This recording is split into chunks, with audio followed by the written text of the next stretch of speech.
Hello and welcome to this very brief description of our grade 6 STEAM module. This module is called Hoaxes and Conspiracies, and this year we're tackling the very important topic of misinformation. This module is all about media literacy. This year we're asking what it means for something to be actually authentic. Whether that means that a piece of news is factually true or correct, or whether that means that an object is authentic, or even that a person is authentic in how they represent themselves online. We feel that in the age of the endless multiplication of virtually anything, as well as in the age of AI, this question deserves renewed interest. So this is what we're proposing to our grade 6 students. Just like in the past years, we framed our proposal for our students around a story.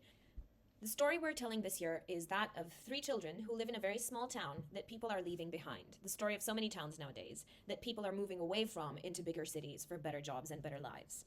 These 3 friends, their families are going to move away from each other, and they want to keep their friends together, and they want to keep their families together. So their mission becomes to draw attention to their town, to bring visitors back to it, and save it. How are they going to do that? Well, they are going to create a fictional museum that claims, without lying, and I'll come back to this point, to display relics of an ancient civilization that may have been discovered on the grounds of the town.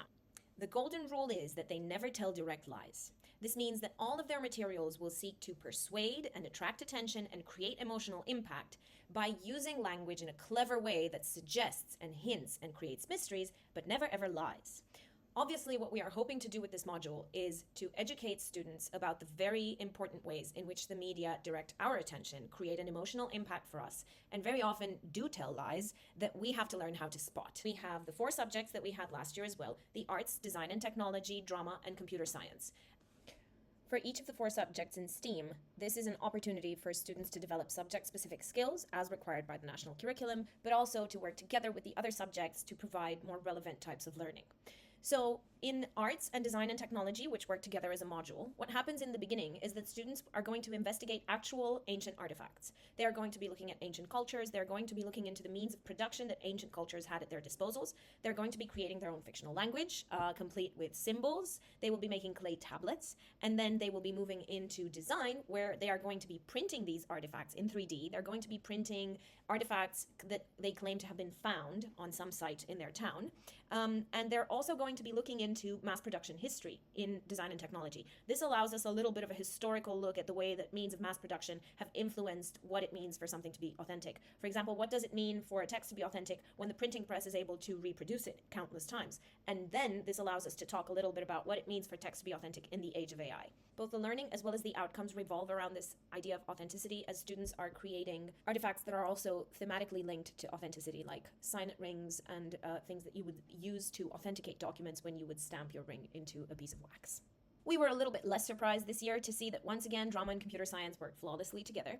Our curricula are once again aligned. So this year in drama and computer science, students are working on creating the story and presenting the story. So this year, presentation is a big topic in computer science, where students are learning how to use presentational tools like Google Documents, Google Sites, and also deliver argumentative essays, create, write, and deliver their arguments in public and defend their arguments. On the other hand, in drama this year, we're taking more of a media point of view, as students are learning the basics of media creation and some very basic media concepts, such as technical codes like how to frame, how to shoot, how to cut, how to edit, how the meaning of a product sometimes changes if you change these codes, but also, and most importantly maybe, the fact that the media mediate reality, that what we see on a screen is never what is real in the world, but simply a perspective that the creator has chosen for the thing that they are representing to us.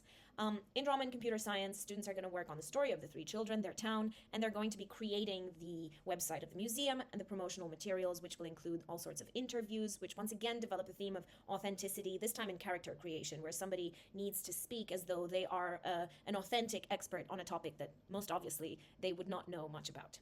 At the end of the day, the goal of this project is to help students be able to tell the difference between truth and something that we will call not lies, but fiction. The goal is to understand how misinformation is constructed, why it works, why we are all vulnerable to it, and how we can spot it and move on from it. The real skills that we're practicing here have a lot to do with media literacy. We are going to be talking about how the media blurs these lines between truth and belief and fiction. The students are developing writing skills, they're developing performance skills and production skills in all the 4 subjects.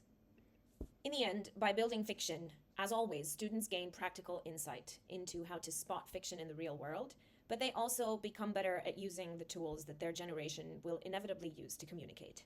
So our hope is that at the end of the project, students will be compelling communicators who are very, very difficult to dupe. Thank you for supporting us in creating these learning journeys for our students. Our hope is that this will encourage deeper learning, more transfer of knowledge between the disciplines, and in the end, a more relevant look at the world, what is going on, how technology impacts us all, and how we can use it wisely. Thank you.